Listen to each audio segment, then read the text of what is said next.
Sejam muito bem-vindos. Está aberta mais uma sessão das novas crónicas da Idade Mídia, segunda temporada.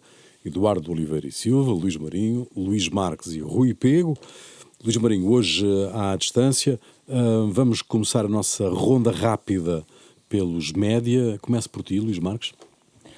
Bom, vivemos durante estas 2 semanas sobre uma intensa guerrilha mediática motivada pela trágica morte do Odair Muniz e dos factos que a seguir, portanto, decorreram deste.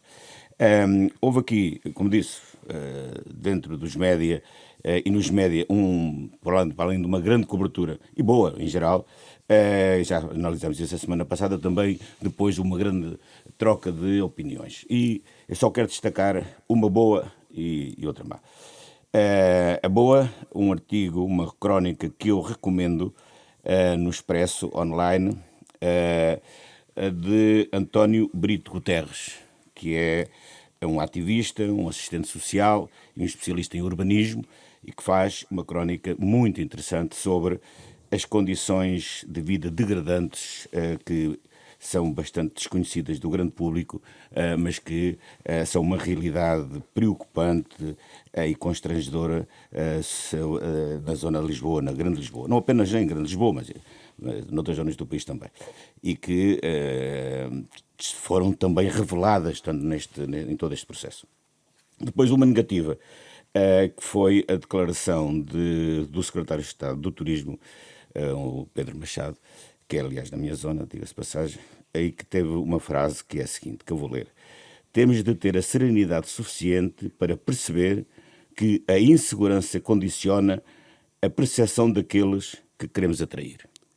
Para dizer isto, o Sr. Secretário de Estado era melhor estar calado. É melhor estar calado, justamente. Luís Marinho, tu que estás à distância hoje. Eu, digamos que a minha referência é, de certa forma, é indireta, mas eu queria dar aqui 2 palavras sobre o desaparecimento, a morte inesperada de André Freire, um grande professor de ciência política, que também teve sempre muita intervenção a nível dos média, portanto, digamos que de certa forma está ligado. Uma morte inesperada porque foi, digamos, resultado de uma operação que nada previa que conduzisse à sua morte, acabou por ser uma infecção que acabou por ditar este triste fim. Falar de André Freire é falar de alguém que está na origem, de certa forma, não é o único, mas ele está na origem, de certa forma, que para elevar a ciência política, de facto, a uma disciplina relevante no ensino superior. Portanto, publicou imensos livros. Ele dedicou-se muito a pesquisar sobre as questões da ideologia, sobre o comportamento eleitoral, sobre a representação política. Tem uma vasta obra publicada e, de facto, é uma voz lúcida, uma voz de sabedoria tranquila que se perdeu. Eduardo Oliveira e Silva. Eu ia dar 2 notas sobre o setor, digamos, e algumas modificações que se estão a fazer e a ocorrer. Por um lado, realçar que o grupo Média Livre do Correio da Manhã vai passar a ter uma rádio, penso que a partir do dia 11. Isso significa que é um grupo que procura sinergias, tem encontrado, tem DCM-TV, ao jornal, que é uma espécie de porta-aviões, e até o canal 9 Now, nesta altura, e portanto há alguma dinâmica, e a entrada do capital da família Soares dos Santos para o grupo Observador. O Observador é um fenómeno, enfim, estranho ao mesmo tempo, porque ocupa, do ponto de vista jornalístico, tem uma atividade bastante interessante, boa, tem bons jornalistas, dá boas caixas. Do ponto de vista da opinião, é realmente uma retoma do compromisso Portugal, enfim, um grupo um bocadinho ligado às áreas neoliberais. É um investimento que a família faz, espero que não tenha repercussão nos produtos alimentares de excelência, que eu, aliás, aprecio. Muito bem. Eu celebro aqui o Público na Escola, que nasceu há 35 anos, curiosamente antes do próprio Público, na origem do projeto do Público, É um compromisso cívico do Jornal da SONAI que vem de um tempo em que não se falava de educação para os mídia, nem se falava de literacia mediática. E, portanto, ou era, no mínimo, bizarro quem falava destas coisas. A criação, em 2023, de um Plano Nacional de Literacia Mediática e a decisão do Governo de incluir no Plano de Ação para os Média a promoção da literacia mediática nas escolas, são exemplos, do meu ponto de vista, eloquentes do contributo deste projeto do público. Chapeau, sem dúvida rigorosamente nenhuma. Só mais uma nota para um novo podcast da Fundação Altice, produzido e apresentado pela Instinct, chama-se Tech Balance, estreia esta quinta-feira, exatamente hoje, dia em que estamos a gravar, o primeiro episódio, como integrar a tecnologia na educação. Parece-me uma boa ideia de começar a discutir justamente estas questões. Bom, Interessante verificar que os grupos de distribuição têm dinheiro para investir na comunicação social. Sim, ainda bem, não é? Ainda bem. Não, ainda eu não bem. tenho nada contra, estou a verificar só. Ainda bem, pode ser que este agora... Bom, embora tu referiste bem este investimento da Jerónimo Martins, da família, mas é um investimento muito pequeno, não é? São Sim, não, 4%, 4,5% do grupo, não é? Quando se vê o resto dos acionistas do Observador, está lá não tem escrito. significado. Agora, de facto, era bom que estes exemplos fossem seguidos, não é? Porque não há outra forma de sustentar no longo prazo muitas dessas iniciativas editoriais que não seja por este tipo de investimentos. E é grátis? Diz-me lá tu. Isso não é grátis. Não é grátis. Nada é mas grátis. Não, mas estamos cá para discutir estas coisas, não é? Tu colocas assim, nada é grátis, não é? Claro, claro. claro. O que é grátis? É a lei impõe a independência jornalística. Está na lei. Portanto, o que é grátis ou não é grátis depende dos diretores e das equipas de redação. Se aplicarem a lei, são independentes. É por isso que eu fiz a destriça quando falei do Observador. Não vejo razão para que não haja independência. Quer dizer, eventualmente pode haver sempre limitações. Isso há sempre, não é? Vamos falar delas agora a seguir, não é? Provavelmente sem dúvida, no caso sem dos Estados dúvida. Unidos Eleições agora, não é? norte-americanas, que são na próxima terça-feira, pequena dia 5 de novembro. Mas é boa, eu gosto dessas provocações. Pá. Sim, podemos fazer outras. Podemos fazer agora assim. Vamos a elas. O Jeff Bezos, que é o dono do Washington Post e da Amazon, decidiu não autorizar o apoio do jornal a Kamala Harris. E justifica. Ele decide não autorizar e justifica. Ele diz que os apoios presidenciais produzem uma percepção de parcialidade, uma percepção de não independência. E acabar com eles, diz ele, e continua a citá-lo, é uma decisão de princípio, é a decisão correta. Bom, um jornalista não diria melhor, digo eu. Eu posso só fazer uma notazinha? Podes. É que o pressuposto dele, do que tu acabaste de dizer, é que os cidadãos americanos perderam a confiança no jornalismo e nos jornais. Isso é o pressuposto que ele tem para aquilo que tu acabaste de dizer. Para essa decisão. Bom, o que parece ser verdade, pelo menos parcialmente verdade. Exato. Bom, a questão é, sim, já evoluís. A questão é se este... Sim. Desculpa interromper-te. Sim. É que não foi só o Washington Post que decidiu isso. Temos o Times. New York Times e o Los Angeles Times. Não foi o New York Times. O New York Times não. Foi o Los Angeles Times, sim. O New York Times, peço desculpa. Não, o New York Times não. O New York Times? Não, Luís, o New York Times já fez vários editoriais a favor da Kamala Harris. O New York Times não. Aliás, foi criticado até por causa disso. O Los Angeles Times também é que foi comprado por um empresário, também do setor farmacêutico, da investigação, e esse empresário também obrigou ou impôs a neutralidade do Los Angeles Times. Sendo que a questão aqui do Bezos, Luís, tinha muito a ver com o facto de ele se ter chegado à frente, não é? E ter sido, no fundo, até quase o diretor do jornal, não é? Dizer atenção, nós não fazemos isto. Tu queres comentar esta posição? Isto marca aqui inaugura um novo ciclo nos média americanos? Estás a falar comigo? Estou a falar contigo, Luís, que és tu que estás à distância. Inaugura um novo ciclo. A tradição, como sabemos, não era essa, não é? Portanto, os jornais mantinham a sua independência do ponto de vista noticioso, mas anunciavam, portanto, anunciavam o seu apoio a um candidato, portanto, a um partido, não é, que apoiava determinado candidato. E isso agora acabou. Eu tinha feito aqui uma investigação e também tinha aqui o New York Times, o Luís já me corrigiu, mas pelo menos quer o Washington Post, quer o Los Angeles Times decidiram acabar com essa forma tradicional de como os jornais se comportavam. Desculpa só corrigir, não decidiram. Quem decidiu foram, tanto, aliás, houve uma oposição da equipa redatorial. Houve uma série de demissões. Houve uma série de críticas que eu inclusive. Uma série de colonistas se demitiram. Exatamente. Aliás, a diretora de informação de um destes jornais, qual foi, demitiu-se mesmo. Penso que foi a do Los Angeles Times. Sim, penso que foi do Los Angeles, que acabou por se... Exatamente. Ela demitiu-se. Chama-se... Mas o que é aqui muito curioso é que são os donos dos jornais que tomam a posição.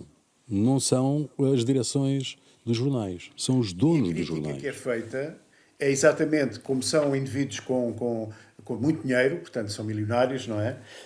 A crítica que se faz é que eles estão com medo, de certa forma, que Trump ganhe e que sejam prejudicados por isso. Isso é uma das críticas que se faz. Prejudicados não nos posso negócios garantir que seja deles. isso. Sim, nos negócios, porque tanto o Bezos tem muitos contratos com a administração, a nível, tanto sobretudo nos investimentos aeronáuticos dele.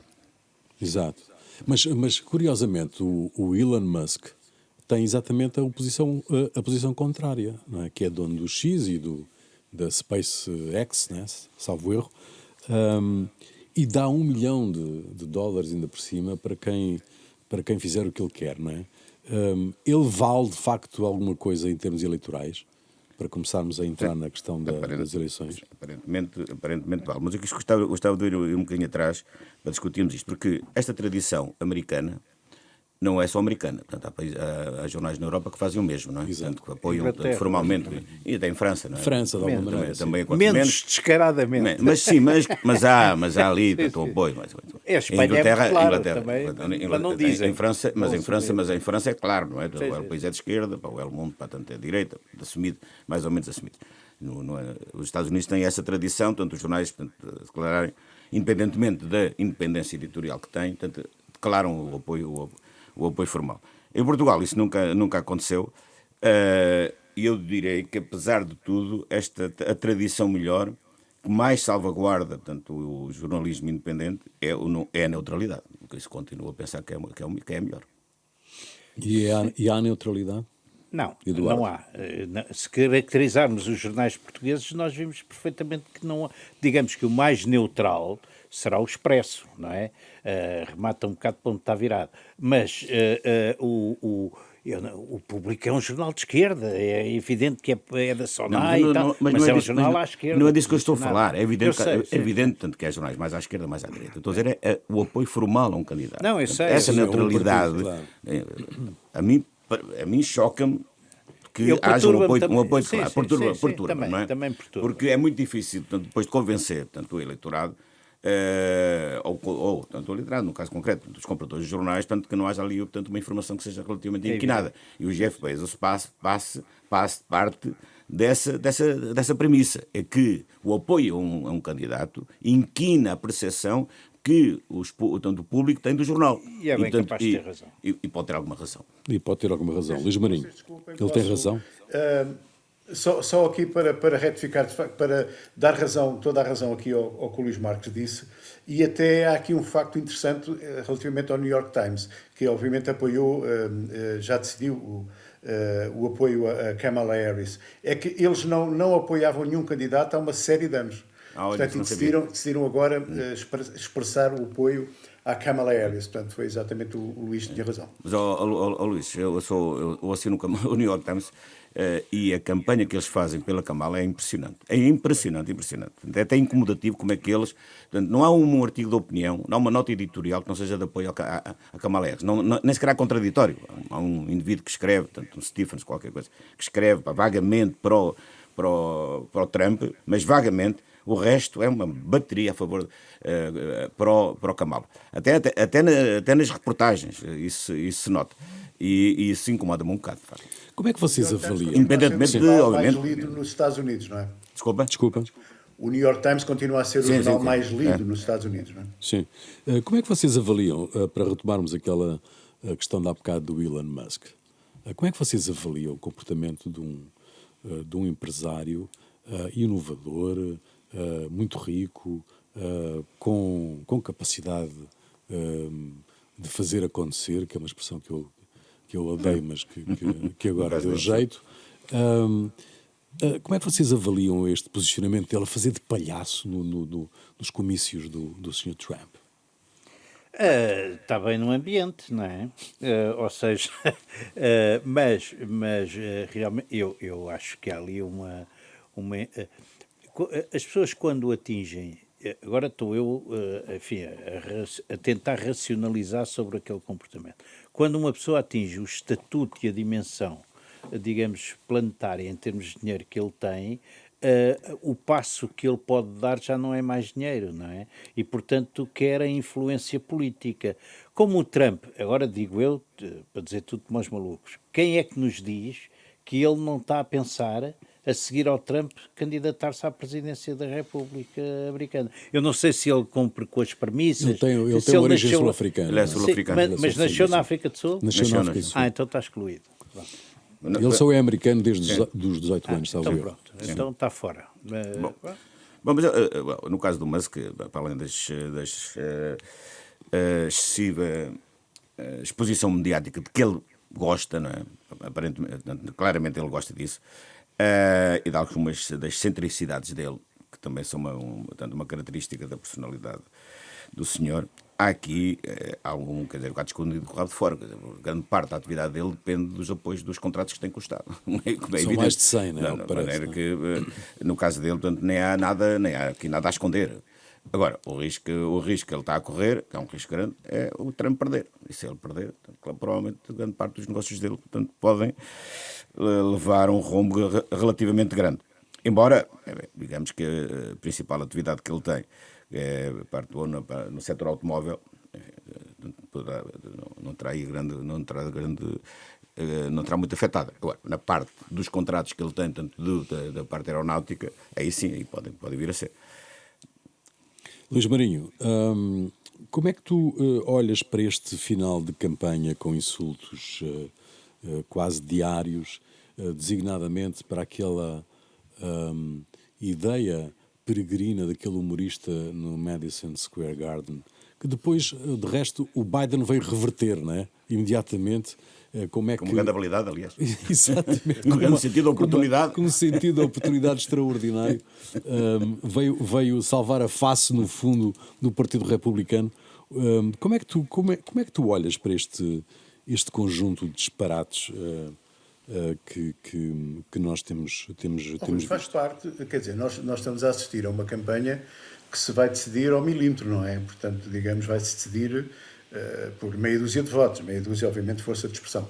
Sim, mas vai ser mesmo assim, Luís, provavelmente, não é? O que é, desculpa? Se calhar vai ser mesmo assim, como estás a dizer. Pois, exato. E é natural que se comece, que as campanhas comecem a apostar tudo. E neste apostar tudo, às vezes sai disparate, não é? Já saiu de um lado e do outro. Em relação ao Biden, não é? Portanto, a coitada Kamala Harris teve que ir ali pôr assim um bocadinho de água fria para ver se a coisa acalmava. Dá vontade de dizer ao Sr. Biden porque não te calas, não é? Sim. Mas pronto, saiu-lhe aquilo e agora faz parte, nós assistimos outras campanhas e sabemos que quando as coisas estão muito renhidas, que a tendência é, portanto, tentar tudo e extremar posições e ir atrás de encontrar nichos de eleitores que possam passar para digamos, o nosso lado, quem está, obviamente, de um determinado lado. Portanto, é natural que as coisas aconteçam assim. Sinceramente, penso que não há aqui grande espanto que as posições estejam cada vez mais extremadas, não é? O que me espantou a mim foi o Biden, não é? Sim. Com as gafes dele anteriores, Sim, também, tá não, bem, também não sou mas- assim tão de espantar. Tá bem, Podiam mas ter por calado o amor- homem, né? Não, por amor de Deus, não é? Não, como é que- Agora, vamos ter aqui umas eleições muito renhidas, como disse o Luís. Os números de hoje dão a Kamala Harris o voto popular praticamente igual, uma diferença de 1 ponto. E no colégio eleitoral 270 delegados para a Kamala Harris e 268 para o Trump. Portanto, ou seja, aqui um empate. Não é? Segundo os especialistas, a única hipótese que a Kamala tem de ganhar é uma forte mobilização do eleitorado feminino, que parece estar a acontecer. E isso pode ser decisivo depois na votação final. Se não houver um correspondente do lado do Trump de um aumento da votação masculina. O Ned Silver, que é o grande guru das sondagens na América, ouvido a semana passada, diz que estamos perante uma situação de empate, mas perguntado, mas qual é a tua percepção? Ele diz, ganha o Trump. Esperemos que não tenha razão. Esperemos mesmo que não tenha razão. Eduardo, vocês querem fazer aqui uma espécie de um antecipómetro? Sim, bem, eu pela minha parte, Quem vai ganhar, Eduardo? Então? eu acho que vai ganhar a Kamala, mas há dois sentidos nisto. Primeiro, porque eu votaria nela. Segundo, porque tenho aquela sensação de que a Revolução Americana foi antes da Francesa, não é? Portanto, há uma tradição democrática que me custa acreditar que um povo vai entronizar um cidadão que há 4 anos assaltou o Capitólio daquela maneira, porque aquilo foi um ato terrorista. E, portanto, apesar de tudo, eu acredito que haverá ali um eleitorado, mesmo que conservador, que não se reveja numa pessoa que efetivamente pode depois não querer largar o poder. E se os americanos forem o povo que eu penso que são, com amor à democracia e à liberdade, então ficaria surpreendido que eles votassem no Trump.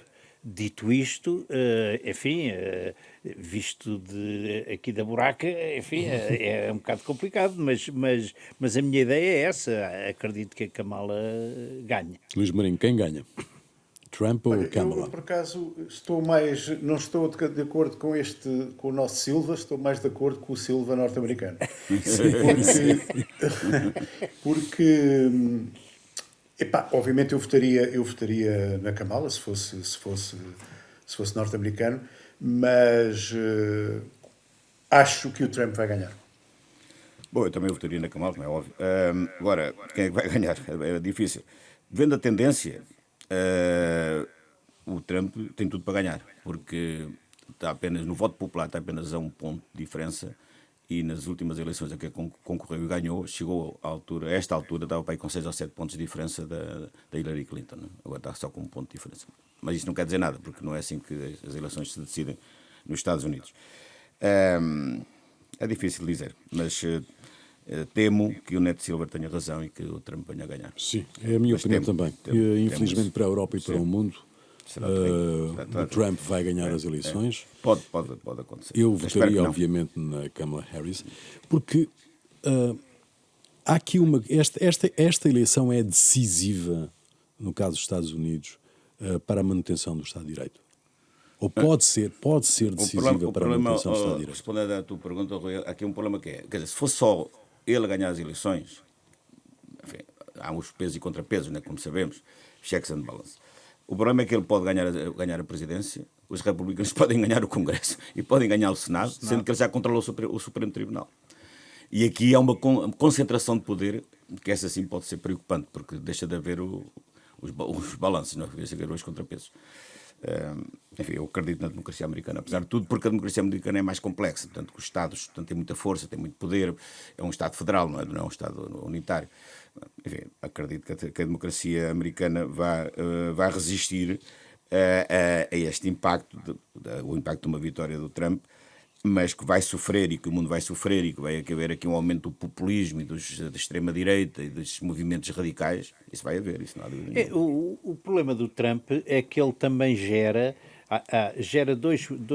duas situações. Uma interna, enfim, que a nós preocupa, mas é lá com eles, diria, mas depois há as questões internacionais em que a criatura, digamos que é um bocado incerta, não é? Não é só na Tirando economia. Israel, nós não sabemos nada da forma como as coisas podem descambar ou não relativamente a uma quantidade de países, não é? E, portanto, se nós olharmos para isto na perspectiva de cidadãos do mundo, eu acho que ele é bastante mais preocupante e pode ser bastante mais disruptivo. E a nível não da é? economia, então, é uma tragédia, não é? Portanto, Sim, o Luísa, pois. basicamente o que ele põe é portanto, 60% de tarifas para todas as importações tanto chinesas e 10% para todas as importações da Europa. Isto é uma revolução, é uma economia, é uma outra economia, uma coisa completamente diferente daquilo que temos tido até agora. Bom, se isto for assim, tanto o mundo vai mudar. Quer dizer, o mundo, de qualquer maneira, se ele ganhar, o mundo vai mudar. O mundo vai mudar. E vamos ter que esperar até terça-feira para saber, ou mais, depois de terça-feira, mas de toda a maneira vamos ter que esperar. Mas agora é até interessante terça. ver, portanto, como é que as televisões portuguesas se estão a preparar para Exato, isso. Já agora, só tem exato. portas. Sim, Era bom sim. vermos um bocadinho isso. Vamos já ver isso. Eu queria só chamar a atenção para a cobertura que a Renascença está a fazer com o José Pedro Frazão, que está a cobrir as eleições muito bem. Muito bem. Eu tenho seguido atentamente e parece-me um comentário digno que faz todo sentido referir aqui. Sim, como é que as televisões se estão a preparar para as eleições norte-americanas? Quem quer começar? Luís Marinho? Luís, então tá. Eu tenho saltitado, digamos, entre as três televisões. Tenho visto que há uma aposta de diretores, portanto, no terreno. Eu acho, por exemplo, que a nível de reportagem, o que tenho visto de melhor tem sido a Cândida Pinto, sinceramente. Acho que está a fazer um grande trabalho.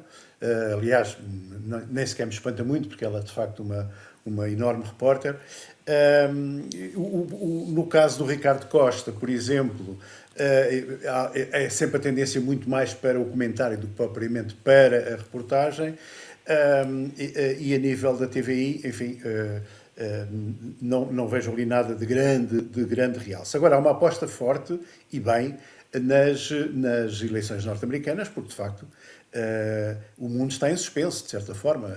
São as eleições mais importantes que nós podemos ter, não é?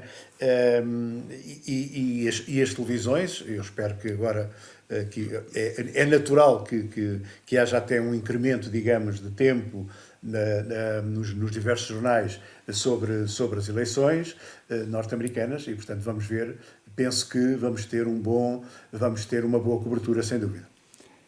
Eu, pessoalmente, acho que a cobertura tem sido interessante.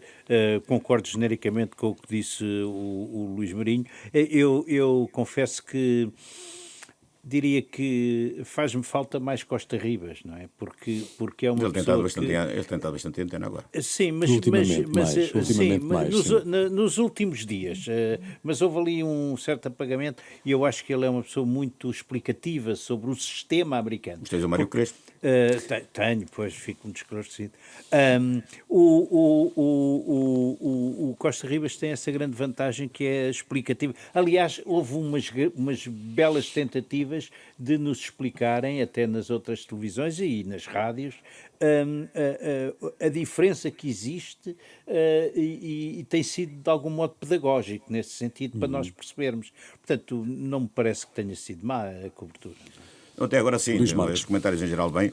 A SIC Notícias tem bons comentadores, talvez tenha os melhores. No meu ponto de vista, ainda onde isto teve um debate, isto tem agora sempre um debate às 7h30 sobre as eleições americanas, e é bastante, é muito bom, muito rico, com muita informação. Agora, há aqui de facto um duelo entre sobretudo a SIC Notícias, como sempre, e a CNN, que vai ser interessante de seguir, não é? Porque ambas deslocaram os respectivos diretores de informação. O Ricardo Costa pela SIC Notícias, e pela SIC e o Nuno Santos pela CNN, sendo que a CNN, como líder que desloca uma grande equipa, né? Para além do Nuno Santos vai mais 3 repórteres, mais o Ribas, portanto, enfim, tem uma super equipa, estão praticamente em todo lado. Há aqui um investimento grande da parte da CNN, superior à da SIC Notícias, o que é, enfim, tem sido uma característica dos últimos tempos, diga-se de passagem. Mas vai ser aqui um combate interessante de ver e perceber como é que as televisões vão fazer aqui na reta final a cobertura deste grande evento, que é um evento que vai também, a nível da informação, marcar um bocadinho, ver, portanto, quem é que se prepara melhor. Nos Estados Unidos, todas as televisões, todos os jornais estão a preparar ativamente para isso, com superproduções, e vai ser aqui também um show mediático. Para além de ser um grande show da política, vai ser o maior acontecimento dos últimos anos. São as eleições mais renhidas dos últimos 64 anos, provavelmente é o que vamos ter. Vai haver também aqui um show mediático, portanto vale a pena seguir. Bom, vamos esperar para ver. Debate na RTP sobre a RTP. Antes disso, Luís Marques, gostava de vos ouvir também sobre o regresso ao comentário de António José Seguro, o antigo Tosé. Não é? Quando era da Juventude Socialista era o Tosé. Aquilo tem ali um investimento com vista a Belém. Ele tem estado sempre calado. Justiça lhe seja. O nosso amigo Eduardo, que o conhece bem, quando diz alguma informação... Eu acho que... Estiveste há pouco tempo com ele, Tive. Numa prova de vinhos dele, que aliás são notáveis. Mas é... Não pode mandar uma caixa. Mas é de Penamacor, vinho de Penamacor. Eu não vejo isso como um sinal, digamos, como uma determinação. Vejo isso como um regresso de uma pessoa que teve a dignidade de ser, depois de ter sido apunhalado, digamos, as palavras são essas, pelo António Costa, saiu derrotado de umas diretas, manteve-se de fora, não sempre comentou, calado, não entrou na sempre. intrigalhada, nada disso, e agora entendo que deve voltar. Se me perguntarem, coisa que vocês não fizeram, se eu acho... Mas podemos fazer. O Eduardo agora parecia o presidente Marcelo. Não, eu ia lhe perguntar agora assim o que é que dizem as fontes de Querem vocês Belém. perguntar-me. Mas já agora eu O que respondo. é que dizem as fontes de Belém? Responde, se faz favor. Agora, se me perguntarem se eu entendo que ele tem as capacidades para ser um bom candidato presidencial na área do Partido Socialista, eu acho que sim, dentro de um PS de esquerda, moderado, racional, e penso que, havendo uma profusa quantidade de candidatos numa direita um bocado mais, digamos, forte, mais centro-direita, eu acho que ele teria boas hipóteses de passar e, portanto, se for esse o caminho, eu acho que tem hipóteses, sim. É um bom move, não é? Da TV. Luís Ponto de vista da TVI, sim, é uma boa jogada. Luís Marinho. É assim, eu não tenho grande opinião política sobre o António José Seguro. Acho que ele foi correto, de facto, quando saiu da liderança do PS, isso não há dúvida rigorosamente nenhuma, mas não o tenho como um líder político, enfim, pronto, acho que é um líder fraco, na altura não manifestou grandes ideias. Pode ser que agora, este tempo todo, as pessoas crescem, não é? A todos os níveis, e pode ser que este tempo de recuo lhe tenha dado mais consistência do ponto de vista político. Se me perguntam, agora já estou como o Oliveira e Silva, se vocês me perguntam se eu ficaria muito entusiasmado com a candidatura de António José Seguro à presidência, sinceramente, não me entusiasmaria rigorosamente nada. Luís Marques. Bom, se tu me perguntasses se o Seguro é melhor que o Centeno... O Seguro é melhor que o Centeno, não, Luís Marques? Eu diria... O que é que tu respondes? Eu respondo que sim. Não é que o Centeno... Não é. Estou por do lado da esquerda, não é? Não é que o Centeno não possa ser um bom candidato. O que me parece é que o Seguro... terá mais capacidade de congregar o voto da esquerda. É mais seguro, logo à partida. É mais seguro. Tem mais capacidade de congregar o voto do PC e do Bloco de Esquerda do que o Centeno, por razões óbvias, não é? E tanto quanto sei, há dentro do Partido Socialista e à volta uma forte facção de apoio ao seguro e que acham que ele tanto pode fazer esse papel. Disso, não é? E o facto de ele aparecer agora não pode ser inocente, não é? Como é evidente, ter sido denunciado como a grande contratação do ano e o grande regresso do ano, não é inocente, e para mim é claro que se está aqui a preparar um movimento, uma vaga de fundo, como se dizia antigamente, uma vaga de fundo que leve para tanto António José Seguro até próximo de Belém. Depois se entra ou não, logo veremos. Sim, aliás, Agora é Belém está ao obrigatório. nível do mar, não é? Exatamente. Belém não precisa de uma grande onda. Quem se quer candidatar a algum cargo importante, de ser primeiro comentador de televisão. Claro, isso é fundamental. Isso é regra. Não há outra Se hipótese. o nosso almirante aparecesse aí numa televisão também, estão a ver o que é que acontecia, não é? Pois claro. Ele usa o Esse não periscópio. pode, não é? Ele é... Esse agora não pode. Não. Bom, nós estamos aqui a pouco mais de meia dúzia de minutos para irmos aos nossos grandes enigmas, mas eu queria ouvir-vos ainda sobre a questão do debate na RTP sobre a RTP e com uma constituição de painel de convidados com um lote, um sortido fino de resto. Pedro Duarte, o ministro, sentou-se com Luís Nazaré, Nuno Artur Silva, ex-administrador da RTP, Arons de Carvalho, membro do Conselho Geral Independente, do CGI, e a Feliz Bela Lopes, da Universidade do Minho. É ou não é uma discussão de interesses? Eu antes de ir a isso, tenho que fazer aqui um reparo. O Carlos Daniel, que é uma pessoa que eu aprecio, chegou ali a um momento em que ele não conseguiu moderar, foi parte do debate. E isso eu acho que desde logo desvalorizou a qualidade enfim, tem que se saber a destrinça e ele não soube destrinçar isto. Argumentou mais do que ninguém, portanto ficou-lhe mal do meu ponto de vista. Depois, as outras prestações, eu vou só dizer o seguinte para ser breve. O ministro foi ao fundo. Não foi capaz de justificar a existência de um plano nem para os média, nem para a RTP. Resultado, o que é que aconteceu? A RTP, o problema da RTP, que é um problema sério, está transformado em mais um problema fraturante de esquerda-direita. Parece o problema do género, parece o problema... Já não existe a discussão à volta do problema substancial que é... Depois, penso que há ali outra questão que tem a ver com a forma como as contas são apresentadas, que não se percebe, e acho que o Nuno Artur Silva devia ter algum decoro, porque ele não ficou como administrador da RTP, porque na altura o CGI decidiu que ele tinha interesses não compatíveis com a situação que ele tinha de administrador. E, portanto, admiro muito que a própria empresa, que se viu obrigada a dispensá-lo, tenha convidado agora. Não sei, eu bem sei que ele depois foi secretário de Estado, mas eu não sei, acho que não me caiu bem o debate. Um minuto para cada um, Luís Marques e Luís Marinho. Peço desculpa, vou ver um bocadinho mais. Bom, muito rapidamente, isto dava para uma discussão maior, Sim, temos podemos que deixar para a semana. Eu apenas estranho o critério editorial da RTP, numa altura em que é uma semana das eleições americanas.